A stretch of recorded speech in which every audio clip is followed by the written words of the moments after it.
الحمدللہ رب العالمین، الصلاۃ والسلام علی رسولہ الامین وآلہ واصحابہ اجمعین والعاقبۃ للمتقین۔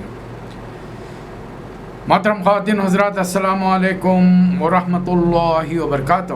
اعوذ باللہ من الشیطان الرجیم، بسم اللہ الرحمن الرحیم۔ فوجد عبدا من عبادنا آتیناہ رحمۃ من عندنا وعلمناہ من لدنا علما۔ قال له موسیٰ هل اتبعک علی ان تعلمنی مما علمت رشدا؟ قال انک لن تستطیع معی صبرا وکیف تصبر علی ما لم تحط به خبرا؟ قال ستجدنی ان شاء اللہ صابرا ولا عاصی لک امرا۔ قال فإن اتبعتنی فلا تسألنی عن شیء حتی احدث لکم منہ ذکرا۔ فانطلق صدق اللہ مولانا العظیم۔ سورہ کہف چل رہا ہے۔ گزشتہ ہفتے ہم نے سورہ کہف پر گفتگو کی تھی۔ آج اس کا دوسرا حصہ ہے، دوسرا سوال۔ پہلے سوال کا اللہ تعالیٰ نے جواب دیا، اور مکے میں صحابہ اکرام پر جو ظلم و ستم ہو رہا تھا، فزیکل ٹارچر، جس کے نتیجے میں 2 شہادتیں واقع ہو گئی تھی۔ حضرت سمیہ رضی اللہ تعالی عنہ اور ان کے شوہر حضرت یاسر رضی اللہ تعالی عنہ کو شہید کر دیا گیا تھا، اور صحابہ اکرام پر جسمانی اذیتوں کا بڑا زبردست زور تھا۔ مصیبتوں کے پہاڑ توڑے جا رہے تھے۔ بہرحال اسی ضمن میں اللہ تعالیٰ نے 3 سوال جو نبی کریم صلی اللہ علیہ وسلم سے کیے گئے تھے، ان کے جوابات دیے۔ دوسرا سوال اس پر۔ اب اسرائیلی روایات یہ ہیں کہ ایک محفل میں حضرت موسیٰ علیہ السلام تشریف فرما تھے، کسی نے سوال کر دیا، اس وقت روئے زمین پر سب سے زیادہ علم کس کے پاس ہے؟ تو حضرت موسیٰ علیہ السلام جو صاحب شریعت اور صاحب کتاب پیغمبر ہے، زبان سے ان کے نکل گیا کہ میرے پاس ہے۔ مخلوقات میں بات ہو رہی ہے۔ تو اسرائیلی روایات تو عجیب و غریب قسم کی ہوتی ہیں، اس پر تبصرہ کرنا بیکار ہے۔ بہرحال ان روایات میں ہے کہ اللہ تعالیٰ کو یہ بات ناگوار گزری۔ اللہ تعالیٰ نے موسیٰ علیہ السلام سے کہا کہ تم سے زیادہ قابل بندہ کہیں اور ہے، جاؤ فلاں جگہ جاؤ اور اس سے ملو۔ اب اس سے ملنے کے لیے حضرت موسیٰ علیہ السلام نے اپنے غلام کو ساتھ لیا، کھانے پینے کا سامان ساتھ رکھا اور نکل کر چلے۔ اب یہ قصہ شروع ہوتا ہے آیت نمبر 60 سے۔ وَإِذْ قَالَ مُوسَىٰ لِفَتَاهُ لَا أَبْرَحُ حَتَّىٰ أَبْلُغَ مَجْمَعَ الْبَحْرَيْنِ أَوْ أَمْضِيَ حُقُبًا۔ یاد کیجئے وہ وقت جب موسیٰ علیہ السلام اپنے خادم سے کہہ رہے تھے کہ میں اپنا سفر ختم نہ کروں گا جب تک کہ 2 دریاؤں کے سنگم پر نہ پہنچ جاؤں، ورنہ میں چلتا ہی رہوں گا۔ بہرحال پہنچ گئے وہاں پر، اور راستے میں ایک جگہ سستانے کے لیے رکے تو کھانے کے لیے جو سامان میں، ناشتے میں یا کھانے کے سامان میں مچھلی تل کر رکھی تھی، موسیٰ علیہ السلام تو نیند میں چلے گئے، غلام تھوڑا نیم بیداری میں تھا۔ اس نے دیکھا کہ کھانے کے سامان میں سے مچھلی نکلی اور بڑی تیزی سے وہ سمندر میں چلی۔ غلام نے حضرت موسیٰ علیہ السلام کو بتانا چاہا، دیکھا آپ نیند میں ہیں تو بعد میں بتائیں گے۔ جب اٹھے تو بڑی تیزی میں چل پڑے تو بتانے کا موقع نہیں ملا۔ کافی دیر تک چلتے رہنے کے بعد موسیٰ علیہ السلام نے فرمایا کہ بہت تھک گئے ہیں بھائی، کھانا نکالو، کھانا کھائیں۔ اب غلام نے بتایا کہ وہ جو مچھلی ہم نے بنا کے رکھی تھی کھانے کے لیے وہ تو سمندر میں چلی گئی، میں تو آپ کو بتانا چاہ رہا تھا لیکن شیطان بلا دیا۔ تب موسیٰ علیہ السلام کو لگتا ہے اللہ تعالیٰ نے وہ جو نشانی بتائی تھی کہ جہاں تمہاری مچھلی کھو جائے وہاں جانا، وہاں گئے۔ ایک چٹان تھی، اس کے پاس ایک بندے کو بیٹھا ہوا پایا۔ اب بندہ کون ہے؟ عبدا من عبادنا۔ اللہ نے کیا فرمایا؟ فوجد عبدا من عبادنا۔ یہ پوری کائنات اللہ کی مخلوق ہے۔ اب یہاں پر علماء کرام کی 2 رائے ہیں۔ کسی کا کہنا ہے کہ اللہ کی مخلوق تھی، کسی کا کہنا ہے کہ ایک پیغمبر تھے جن کو اللہ نے اتنی لمبی عمر دی ہے، بلکہ عمر نہیں دی تھی۔ یہ حضرت خضر کے بارے میں روایت ہے کہ یہ پہنچے اس مقام پہ جہاں پہ آب حیات پایا جاتا ہے، انہوں نے وہ پانی پی لیا تو قیامت تک کے لیے ان کی زندگی طویل ہو گئی۔ یہ مستند احادیث سے یا قرآن سے ایسی کوئی بات ثابت نہیں۔ دوسری چیز، حضرت خضر پیغمبر تھے. قرآن مجید میں پیغمبروں کی فہرست میں جہاں ناموں کا گلدستہ ہے ان کا نام نہیں ملتا. انسان تھے. تو ایک میری دلیل آپ کے غور و خوض کے لیے ہے کہ اگر وہ انسان تھے تو پھر مجبور تھے کہ حضرت موسیٰ علیہ السلام پر ایمان لائے. اس لیے کہ صاحب شریعت نہیں آئی ہے. پرانی شریعت نل اینڈ وائڈ منسوخ ہو چکی ہے. حرام حلال کی نئی شرطیں، عبادات کے نئے طریقے، یہ تمام چیزیں نہیں آئی ہیں. کتاب نہیں ہے. اب جو ابراہیم علیہ السلام کی کتاب چل رہی تھی، اب وہ احترام تو کیا جائے گا، اس پر ایمان رکھا جائے گا، لیکن عمل نہیں ہوگا. تعظیم ہوگی، تعمیل نہیں ہوگی. فرق اتنا ہی. اب تعمیل ہوگی تو حضرت موسیٰ علیہ السلام کے کلام پر. اب میری دلیل اس بارے میں، میری آپ سے گزارش ہے کہ اس بارے میں غور کریں. کیا ایک امتی نبی کو کچھ سکھا سکتا ہے؟ کچھ ایسے محیر العقول واقعات بتا سکتا ہے؟ اس بارے میں غور کیجیے تو پھر ہم ایک نتیجے پر پہنچ جائیں گے. یہ اللہ کے بندے کون تھے؟ کوئی مخلوق ہوگی، فرشتہ نما کوئی اور مخلوق ہوگی جس کا اللہ نے ہم سے ذکر نہیں کیا. اب اگر انسان ہوتے تو لازم ہوتا کہ وہ پہلے موسیٰ علیہ السلام پر ایمان لاتے، تورات پر ایمان لاتے، نئی شریعت کو ماننا شروع کر دیتے. اور پھر امتی نبی کو سکھا نہیں سکتا. مشورہ تو دے سکتا ہے، مشورہ طلب کیے جانے پر. بہرحال اب موسیٰ علیہ السلام پہنچے، کہا کہ میں آپ کے ساتھ رہنا چاہتا ہوں، جو خصوصی علم آپ کو دیا گیا ہے مجھے سکھائے. تو حضرت خضر نے کہہ دیا، روایات میں یہ نام خضر آیا، کہ آپ میرے ساتھ صبر نہیں کر سکتے بھائی. پھر انہوں نے وجہ بھی بتا دی. آپ کیسے صبر کریں گے کہ جن چیزوں کے بارے میں آپ کو معلوم نہ ہو؟ تو فوری آپ سوالات کریں گے، کیا، کیوں، کب، کہاں، کیسے. These are all informative questions. Why, when, how. یہ تمام ان کا بنیادی چیزوں سے کوئی تعلق ہی نہیں ہے. صرف پوچھ لینے سے کیا ہوگا، کب ہوگا، کہاں ہوگا، کیسا ہوگا، کدھر سے آئے گا. اس لیے کہ اس قسم کے سوالات آپ نہیں کریں گے. انسان بے اختیار کر دیتا ہے جب اسے کوئی چیز کا پتہ نہ ہو، سامنے حیرت انگیز بات آ جائے تو اس کے منہ سے سوالیہ انداز میں آ جائے گا. موسیٰ علیہ السلام نے تسلی دی انہیں، یقین دلایا انہیں، ستجدنی انشاءاللہ صابرا ولا اعصی لک امرا. میں آپ کی نافرمانی نہیں کروں، آپ مجھے بڑا صبر والا پائیں گے. حضرت خضر نے سفر شروع ہونے سے پہلے پھر ایک بار متنبہ کر دیا، اگر آپ میرے ساتھ چلتے ہیں تو مجھ سے کوئی بات فلا تسألنی عن شیء، کوئی بات سوال نہیں کریں گے، بیچ میں کوئی سوال نہیں کریں گے. حتی احدث لک منہ ذکرا، جب تک کہ میں خود ان کے بارے میں تفصیل آپ کو نہیں بتاؤں آپ سوال نہیں کریں گے. موسیٰ علیہ السلام راضی ہو گئے. فانطلقا، سفر شروع ہوا، چلنا شروع ہوا. سامنے ندی آئی، اب ندی پار کرنا تھا. کچھ غریب نوجوان تھے، انہوں نے ہو سکتا ہے نئی کشتی خریدی اس خیال سے کہ چلو ذرا لمبا عرصہ چلتی رہے گی، آمد اور کاروبار چلتا رہے گا، ان آمدنی ہوتی رہے گی، گھر بار چلتے رہیں گے. پرانی لیں گے، ہر 4 دن کو اس کو ریپیئر کراؤ، یہ کراؤ، مسئلے مسائل ہیں. بیٹھ گئے دونوں. اب اس کنارے سے اس کنارے جا رہے ہیں، کشتی کے کونے میں بیٹھے ہوئے. حضرت خضر نے اس کے کونے میں خرقہا، ایک سوراخ کر دیا. لکڑی کی کشتی ہے، سوراخ کر دیا. اب موسیٰ علیہ السلام کی ذمہ داری کیا تھی کہ حضرت خضر علیہ السلام کو مسلسل واچ کرنا، آبزرو کرنا، دیکھتے رہنا.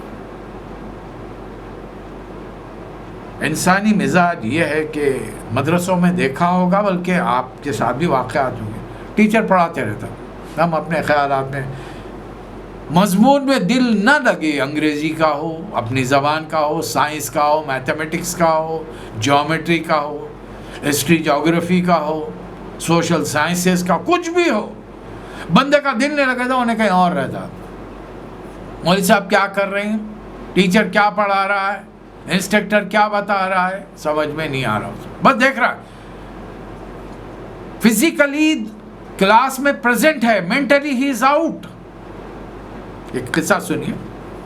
ایک لیبارٹری میں ایک صاحب ٹیچر اپنے بچوں کو ایکسپریمنٹ کرا رہے ہیں. ظاہر پیتھولوجی لیبارٹری ہے, میڈیکل کے اسٹوڈنٹس کو اس میں پریکٹیکل تجربے کرائے جا رہے ہیں. اب وہاں پر دنیا بھر کے ٹیسٹ ہوتے ہیں, بلڈ ٹیسٹ ہوتا ہے, یورین ٹیسٹ ہوتا ہے, اسٹول ٹیسٹ ہوتا ہے. لیکچرر نے دوران لیکچر دینے کے یہ محسوس کیا کہ طلباء کی توجہ نہیں ہے, تو اس نے ان کو سزا دینے کی سوچی. 2 کنٹینر لیے, 2 بالز مرتبان لیے, ایک میں ڈالا پانی, دوسرے میں ڈالا یورین. اب ایک کنٹینر جس میں یورین تھی اس میں اپنے بیچ کی انگلی ڈبائی اور نکالی, اور لوگوں بچوں سے یہ ایکسپریمنٹ بتانے سے پہلے اس نے کہا کہ بڑی توجہ سے دیکھو, میرے سوال کا جواب دو. اب سارے اٹینٹیو ہو گئے, پورے توجہ دینے لگے. اب بندے نے, لیکن ابھی بھی کچھ مینٹلی ایبسینٹ ہے. ٹیچر نے بیچ کی انگلی یورین کنٹینر میں ڈالی, نکالی, سیدھی انگلی کو اس نے چوس لیا. تمام طلباء کو 2 کنٹینر دیے گئے تھے, ایک یورین کا, ایک واٹر کا, پانی کا, اور کہا کہ مجھے بتاؤ یورین کا ٹیسٹ کیسا ہے. اب جن لوگوں نے توجہ سے دیکھا تھا انہیں معلوم تھا, اور جو لاپرواہی سے دیکھ رہے تھے انہیں اندازہ نہیں تھا. انہوں نے یورین کنٹینر میں انگلی ڈالی, وہی چوس کے بتا, اس کا مزہ بتا رہے, پھیکا ہے, کڑوا ہے, میٹھا ہے, عجیب و غریب مزے بتا رہے. ٹیچر نے کہا کہ ارے نالائق ہو, میں ڈالا تھا یہ انگلی, چوسا یہ انگلی. تمہارا آبزرویشن کمزور ہے, تم کچھ سیکھ نہیں سکتے. تم نے نہ مجھے انگلی ڈالتے ہوئے دیکھا نہ چوستے ہوئے دیکھا کہ کون سی انگلی کنٹینر میں ڈالی گئی اور کون سی چوسی گئی. یہ معاملہ ہمارے ساتھ زندگی میں ہمیشہ پیش آتے رہتا ہے, ٹیچرز اسٹوڈنٹس کے ساتھ تو لا محالہ ہے.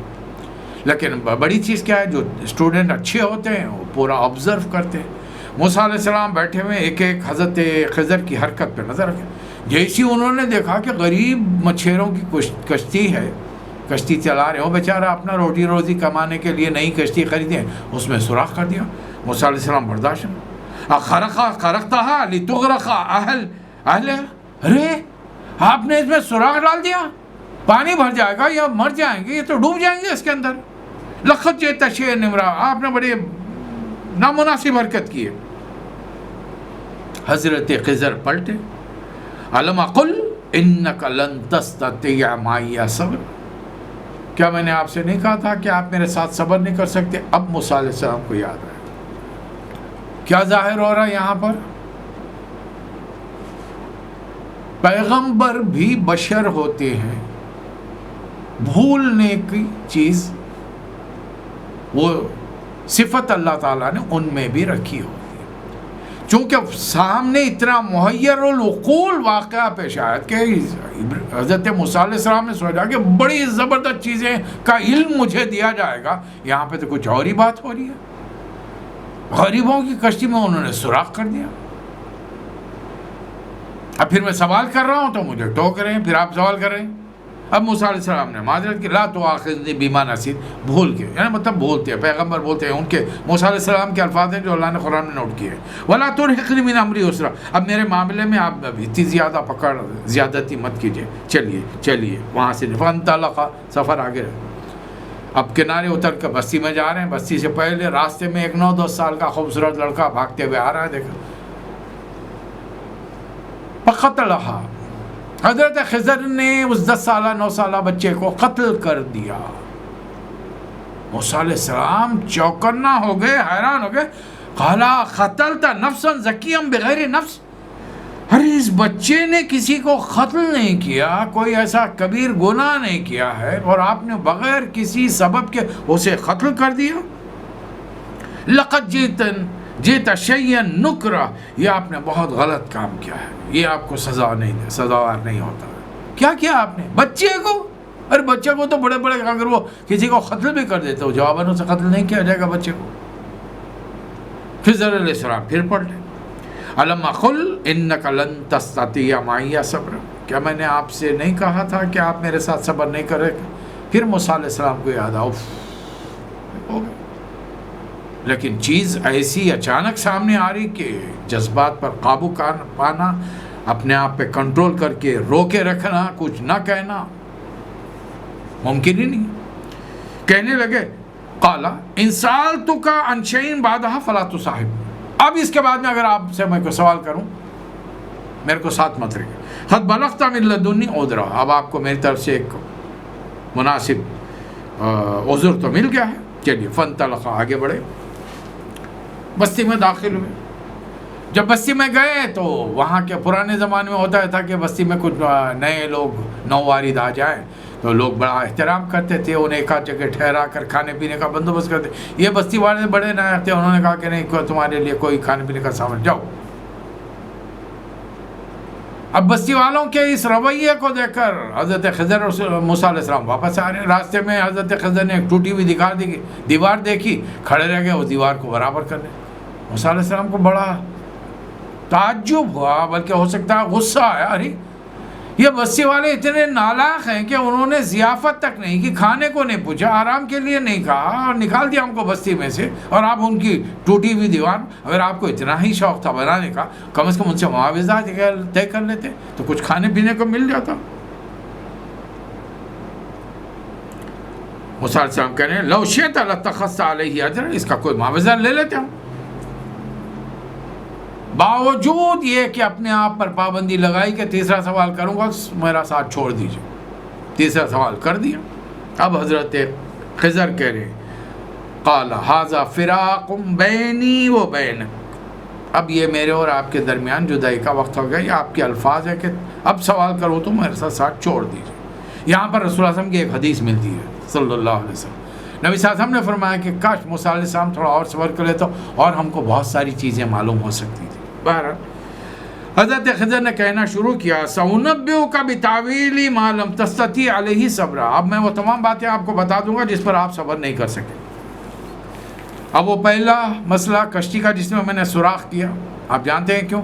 اس سے کہ کشتی ہم کو چھوڑ کر تھوڑا اور مسافروں کو لے کے آگے جانے والی تھی اور وہاں اس علاقے میں ایک بادشاہ کے سپاہی کنارے کھڑے تھے، ہر اچھی نئی کشتی کو دیکھ کر اس پر قبضہ کر لیتے. اب اگر قبضہ کر لیتے تو یہ غریبوں کا روٹی روزی کا سامان مارا جاتا. اس لیے میں نے اس میں ایک شگاف ڈال کر اس کے اندر عیب پیدا کر دیا تاکہ وہ سپاہی جب دیکھیں اس کو چھوڑ دیں. دوسری چیز واما غلام، وہ جو چھوٹا بچہ تھا اس کے والدین بڑے مومن تھے، نیک متقی پرہیزگار، اور اس بچے کے بارے میں تھا کہ یہ بڑا ہو کر طغیانی کرے گا، ان کو بہت ستائے گا، تنگ کرے گا، ان کو روحانی اور دلی رنجشیں تکالیف دے گا. اس لیے اللہ کے حکم سے اسے اب اللہ نے طے کیا کہ اس کو ہٹا لو، پھر نئے اثر ہے نا دوبارہ اولاد دی جائے گی. اب رہی بات وَأَمَّا الْجِدَارُ، وہ جو دیوار میں نے اٹھائی، فَكَانَ لِغُلَامَيْنِ يَتِيمَيْنِ، اس بستی میں رہنے والے دو یتیم بچوں کی دیوار ہے اور اس کے نیچے وَكَانَ تَحْتَهُ كَنْزُهُمَا، ان کے ماں باپ نے ان کے لیے تھوڑی بہت دولت بچا کے رکھی تھی، بڑے نیک تھے. وَكَانَ أَبُوهُمَا صَالِحًا، بڑا نیک تھا ان کا باپ، بڑی حلال حق سے محنت سے مال جمع کیا تھا. انتقال ہو گیا، بچے چھوٹے چھوٹے ہیں، یتیم ہیں، ابھی جوان نہیں ہوئے ہیں، تو اس نے یہ دیوار کھود کر، پرانے زمانے میں گھروں کے کناروں میں گڑوں کونوں کو کھود کر مال چھپایا جاتا تھا باہر. اب یہ دیوار حالات زمانہ، گردش زمانہ سے گرنے کے قریب آ گئی.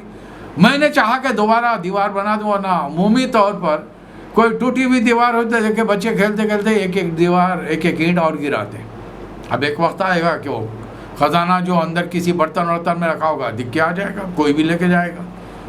اس کے بجائے دیوار بن گئی تو بنی ہوئی دیوار کو کوئی توڑنا پسند نہیں کرتا. ٹوٹی ہوئی دیوار کو آپ ہو میں ہوں چلتے چلتے ایک اور دھکا تو لگا کے جائیں گے باہر. تو یہ تینوں کام میں نے کیے ہیں. اب آپ بتائیے کوئی انسان کسی کو قتل کر سکتا ہے بلا وجہ؟ کسی کے سامان کو نقصان پہنچا سکتا ہے؟ چلیے دیوار تعمیر کر دینا کوئی خاص بات. اتنے کام کرنے کے بعد حضرت خضر کہہ رہے ہیں وما فعلتہ عن امری، میں نے اپنی مرضی سے کوئی کام نہیں کیا. یعنی یہ جو بھی میں نے کیا ہے اللہ کا حکم تھا. تو کوئی مخلوق ہے جیسا ہمارے اطراف میں دن رات لاکھوں کروڑوں فرشتے گھوم رہے ہیں, دو تو آپ کے میرے کاندھوں پر بیٹھے ہوئے ہیں. اب ہماری لاشعوری کا اندازہ یہ ہے کہ کچھ کرنے سے پہلے ہمیں اندازہ ہی نہیں ہوتا کہ اچھے کام کریں گے تو انہوں لکھیں گے, برے کام کریں گے تو انہوں لکھیں گے. وقتی جذبوں کے تحت اچھے بھی کر دیتے ہیں, برے بھی کر دیتے ہیں. اگر شعور رہے کہ کچھ نگران ہیں جو ہر 12 گھنٹے کے بعد جا کر اوپر والے کو ہماری رپورٹ دیتے ہیں, تو پھر غلطیاں انسان سے ہو سکیں گی, کسی سے, کوئی کیوں نہ ہو. چلیے یہاں سے تیسرا سوال, وَيَسْأَلُونَكَ عَنْ ذِي الْقَرْنَيْنِ, آپ سے ذی القرنین کے بارے میں سوال کرتے ہیں. قُلْ سَأَتْلُو عَلَيْكُم مِّنْهُ ذِكْرًا, آؤ میں تمہیں ان کے بارے میں کچھ حال سناتا ہوں. اِنَّا مَكَّنَّا لَهُ فِي الْأَرْضِ وَآتَيْنَاهُ مِنْ كُلِّ شَيْءٍ ثَوَابًا, ہم نے وہ زبردست حکومت انہیں بخشی تھی, اقتدار بخشا تھا, اور ہر قسم کا ساز و سامان, اس زمانے کی بڑی ٹیکنالوجی دی تھی. اس کا نتیجہ کیا ہوا؟ پہلا کام جو حکمران کا ہوتا ہے کہ اپنے ملک کے سسٹم کو درست کرے اور اپنی رعایا کو خوشحال بنا دے. روٹی, کپڑا, مکان, سوشلزم, یہ اسلام کی تعلیم ہے, کسی اور کی نہیں. اور انسان کو مساوات, ترقی کے برابر کے مواقع, صلاحیتوں کے اعتبار سے. یہ نہیں کہ وہ اعلیٰ خاندان کے اعتبار سے انہی کے لیے یہ تمام چیزیں ہیں, بقایا دوسرا اس میدان میں داخل نہیں ہو سکتا. نہیں, جس میں جو صلاحیت اللہ نے دی ہے وہ میدان میں جائے, اپنے ہنر, اپنے جوہر بتائے, اعلیٰ سے اعلیٰ مرتبہ حاصل کرے, بہت سے زیادہ دولت حاصل کرے, جائیداد حاصل کرے, نو ایشوز. اپنے ملک میں پورا ڈسپلن قائم کرنے کے بعد انہوں نے سفر اختیار کیا, زبردست فوج کے ساتھ نکلے اور وہاں پہنچے جہاں غروب آفتاب تھا, اور دیکھا کہ سورج ایک کالے پانی میں ڈوب رہا ہے. ایک قوم ملی, اوپر سے اللہ کی طرف سے فرمانا ہے کہ ان لوگوں میں سے دیکھو آپ کو ہم اختیار دے رہے ہیں, چاہو تو ان کو سزا دو یا چاہو تو ان کے ساتھ اچھا سلوک کرو. تو حضرت ذوالقرنین نے فرمایا کہ اما من ظلم فسوف نعذبہ, اگر یہاں پر ہم کسی کو ظالم پائیں گے, اس کے بارے میں سنیں گے کہ اس نے لوگوں کو نقصان پہنچایا, تو پھر ہم اسے سزا دیں گے اتنی جتنی دینی چاہیے, پھر ہم آخرت کے عذاب کے لیے آپ کی طرف لوٹا دیں گے. اور جو نیک عمل کرے گا, اچھے عمل کرے گا, جس کے بارے میں ہم سنیں گے کہ اس نے بستی والوں کے لیے خیر کے کام کیے, اس کو ہم انعام و اکرام سے سرفراز کریں گے. واپس آ گئے, اپنے ملک کو چھوڑنا بھی نہیں. اب یہ نہیں کہ ایک بار ملک میں امن شانتی قائم کر دیا پھر نکل کے چلے گئے تو واپس ہی نہیں آ رہے, تو پھر یہاں بدامنی پھیل جائے گی. وہ جو شر پسند دب کے رہتے ہیں پھر سر اٹھانا شروع کریں, آئے دیکھے, پھر ڈسپلن دیکھ لیے, سب ٹھیک ٹھاک چلا, پھر نئے سفر کی تیاری کی. ثم اتبع سببا, پھر وہاں سے اب مشرق کا سفر کیا جہاں سے سورج نکلتا ہے, اور ایسی قوم سے ملاقات ہوئی, ان کے ڈھانکنے کے لیے, ان کے سورج کی روشنی سے بچنے کے لیے کوئی صدر, کوئی بہت بڑے بڑے جنگل وغیرہ نہیں تھے. بہرحال وہاں سے اب یہ ان لوگوں کا حال یہ تھا کہ ہو سکتا ہے ان کے لیے کچھ وہاں پر اہتمام کیا گیا ہوگا سائے وغیرہ کا. واپس آ گئے پھر اپنے ملک میں. ثم اتبع سببا, یہ تیسرا سفر ہے. اب اس جگہ پہنچے جہاں دو پہاڑوں کے درمیان ان کو ایک قوم ملی. وہ بیچارے بات چیت صحیح نہیں کر سکتے, سارا معاملہ اشاروں سے چل رہا. ہو سکتا ہے حضرت ذوالقرنین نے چند دنوں میں ان لوگوں کی گفتگو سیکھ لی ہو. اللہ تعالیٰ یہ صلاحیتیں دیتا ہے, بہت سارے انسانوں کو بھی یہ صلاحیتیں. اب بہرحال بڑی مشکلوں سے انہوں نے اپنا معافی الضمیر بیان کیا کہ بھئی یا ذوالقرنین, ان یاجوج و ماجوج مفسدون فی الارض فہل نجعل لک خرجا. اے بادشاہ سلامت, ہمارے پڑوس میں قوم ہے یاجوج اور ماجوج, یہ بڑے ظالم ہیں, ہر تھوڑے دن کو ہم اللہ بولتے ہیں, آ کر بہت سارے ہمارے آدمیوں کو مار ڈالتے ہیں, ہمارا سامان چھین کے لے جاتے ہیں. عجیب و غریب قوم ہے, ہم کچھ آپ کو رقم دیں, کچھ معاوضہ دیں. ان تجعل بیننا و بینہم سدا, آپ ان کے اور ہمارے درمیان کوئی بند تعمیر کر دیں, کوئی بڑی دیوار تعمیر کر دیں. دیکھیے جب کس کو مال پسند نہیں ہے, اور خاص طور پہ ایک ایسا حکمران جو اپنے ملک میں امن و سکون قائم کر کے آیا ہے, اپنے ملک سے دور ہے, ایک قوم آفر کر رہی ہے. نہیں, جب آپ کو ضرورت ہے تو لیجئے, ورنہ توکل اللہ پر کیجئے, اللہ آپ کو دینے والا ہے. حضرت ذوالقرنین کا جواب دیکھیے، ما مکنی فیہ ربی خیر، اللہ نے جو مجھے نوازا ہے میرے لیے بہت ہے، البتہ اتنا کرو کہ میں تو اپنے تھوڑے سے لوگوں کے ساتھ سفر پہ نکلا ہوں، فآیونی بقوۃ اجل بینکم بینہم ردم، اب مین پاور سے میری مدد کرو کہ تمہارے ان کے درمیان میں ایک بڑی دیوار تعمیر کر دوں۔ اب بڑی دیوار تعمیر ہو گئی، پتھر گچی مٹی وغیرہ وغیرہ سے۔ اب اس کے بعد میں حضرت ذوالقرنین نے طلب کیا، آتونی زبر الحدید، مجھے لوہا دو اور پگھلا کر دو۔ اب اس دیوار پر سے اس لوہے کو پگھلا کر دیوار پر گرایا گیا، دیوار اور مضبوط ہو گئی۔ اب بتائیے دیوار کوئی 2-4 فٹ کی نہیں بنی ہوگی، کتنی اونچی بنی ہوگی، اندازہ لگائیے آپ۔ لوہے کو جو حضرت سلیمان داؤد علیہ السلام کے زمانے میں انزلنا الحدید کے لیے الفاظ فرمائے تھے، اور حضرت داؤد علیہ السلام کو لوہا علن الحدید، لوہے کو نرم کرنے کا طریقہ بتایا تھا۔ اب یہ لگتا ہے کہ حضرت ذوالقرنین اس دور کے بات کے آئے ہوئے، انہوں نے لوہے کو پگھلا کر اس اونچی سی دیوار پر، کیا ٹیکنالوجی استعمال کی گئی ہوگی۔ آج کے دور میں آپ کو کرینیں نظر آ رہی ہیں، بڑی بڑی کرینیں، عمارتیں بن رہی ہیں 100 منزلہ 125 منزلہ، کیسی کرینیں استعمال ہوتی ہیں۔ اس زمانے میں کیا ہوگا، اتنی عظیم الشان دیوار کو۔ چند جاہل انسانوں کو بھی وہ دیوار نظر نہیں آئی تو سمجھ رہے کہ بھائی کہاں ہے قرآن کے اندر یہ یاجوج و ماجوج، کہاں چھپے ہوئے، بلکہ غیر مسلم تو بولیں گے مسلمانوں کو کیا ہوا نالائقوں۔ 4 انگریزی کی کتابیں پڑھ لی ہیں، B S C B Ed engineering اور ڈاکٹری کی تعلیم، تو سمجھنے لگے قابل ہو گئے۔ ارے اللہ نے کائنات پوری تمہارے لیے مسخر کر دی، زمین مسخر کری۔ اللہ نے قرآن میں فرمایا سخر الشمس والقمر سخر السماوات والارض، زمین کو پورا تم نے کھنگال لیا۔ کہاں کھنگالا، ٹرائنگل کے پاس ابھی پہنچے نہیں ہیں، وہاں جاتے ہیں تو پانی کے جہاز غرق ہو جاتے ہیں، ہوائی جہاز اس کے اوپر سے جاتے ہیں تو غائب ہو جاتے ہیں، پتہ ہی نہیں چلتا کسی کا۔ برمودا ٹرائنگل کے بارے میں آپ نے سنا ہوگا، تو لیکن بس منہ سے پھلجھڑیاں چھوڑنا بڑا آسان بات ہے۔ اب اس کے بعد میں لوہا اوپر سے پگھلا کر ڈالنے کے بعد میں پھر فرمایا اور ایک چیز چاہیے مجھے، آتونی افریغ علیہ قطرہ، سیسا دو مجھے۔ لوہا مضبوط ہے، سیسا ڈالنے سے اب وہ دیوار انتہائی چکنی ہو گئی، نہ اس پر چکناہٹ کی وجہ سے چڑھا جا سکتا ہے، نہ لوہے کی وجہ سے اس میں سوراخ کیا جا سکتا ہے۔ اتنی زبردست دیوار کی تعمیر کے بعد لوگ تو اپنا تختیاں لگائیں گے، فلاں فلاں کے دور میں ان فلاں حضرت فلاں عہدہ یہ ہے، یہ ہز ایکسیلنسی ہز ہائینس وغیرہ وغیرہ لگا کر ہم نے بنایا۔ کس نے بنایا؟ اتنے عظیم الشان بادشاہ نے بنا کر کیا فرمایا؟ الفاظ سیکھیے، سمجھیے، ھذا رحمت من ربی، یہ میرے رب کی رحمت ہے۔ فَإِذَا جَاءَ وَعْدُ رَبِّي جَعَلَهُ دَكَّا، بظاہر میں نے مضبوط بنایا ہے، لیکن رب کا جب حکم آ جائے گا یہ بربری مٹی کی دیوار کی طرح بیٹھ جائے گی۔